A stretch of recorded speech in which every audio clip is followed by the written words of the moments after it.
ang daming gigil na gigil ngayon, hindi lang sa mga kalsada, kundi pati sa loob ng eskwelahan. Sa Quezon City, hulikam ang pananakit ng isang grupo sa isang grade 8 student sa loob mismo ng classroom. Kitang-kita sa video na kinakaladkad at sinabunutan ang grade 8 student. May punto pang pinagtatawanan at winasiwas pa siya sa sahig. Ilang beses daw sinaktan ng biktima ng araw na yon. Dahil sa takot, hindi raw siya nagsumbong sa kanyang mga magulang. Anong sinasabi ng batas tungkol dito? Naku, talagang nakakagigil. Ask me, ask Attorney Gabby.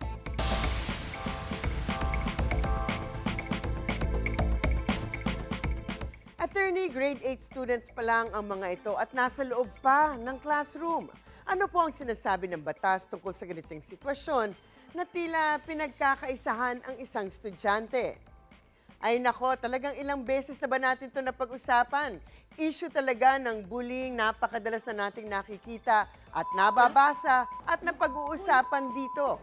Actually, in fact, merong study na nagsasabi na at least 65% ng mga estudyante ay nabubully several times in a month.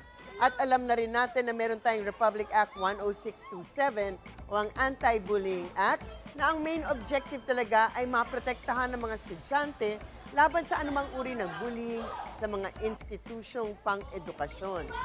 Ayon dito sa batas na to, dapat talaga may linalatag na sariling child protection policy ang bawat paaralan. Kaya lang nga dito, sa sitwasyon na to, dahil sila ay mga menor de edad, walang kaso na mafa-file laban sa mga bully sa mga korte natin.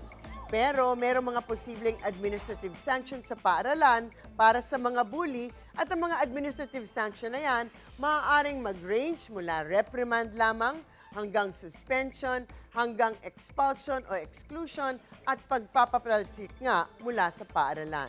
Of course, sana ay may counseling session para sa mga bully at para na rin sa biktima para makarecover mula sa trauma ng insidenteng ito. At sana nga meron tamang child protection policy ang paaralan na yan ayon nga sa Anti-Bullying Act. Attorney, may pananagutan po ba ang eskwelahan sa mga away na nangyari sa loob ng school premises? At may responsibilidad din po ba ang mga magulang ng mga sangkot?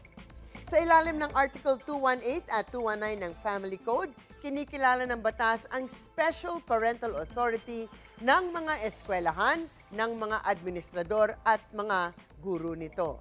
Ibig sabihin, kung may mangyari at may nagawa ang mga bata na dapat ay binabantayan sila ng mga guro at ng mga teacher aide at mga kawani ng paaralan, maaari sila ang managot for damages kung makikita na may pagpapabaya.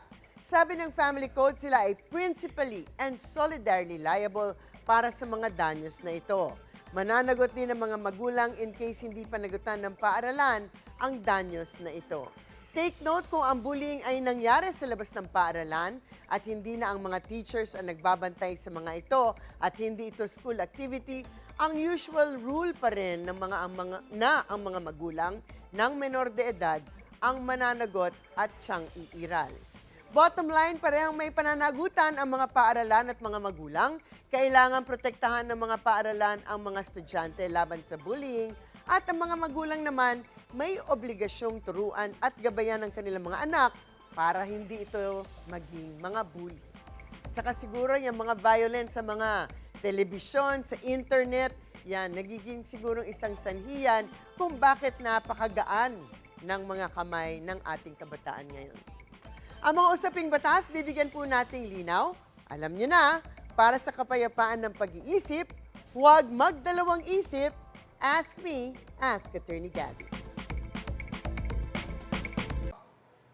Ikaw, hindi ka pa nakasubscribe sa GMA Public Affairs YouTube channel? Bakit? Mag-subscribe ka na, dali na, para laging una ka sa mga latest kwento at balita. I-follow mo na rin ang official social media pages ng Unang Hirit. Salamat, Kapuso.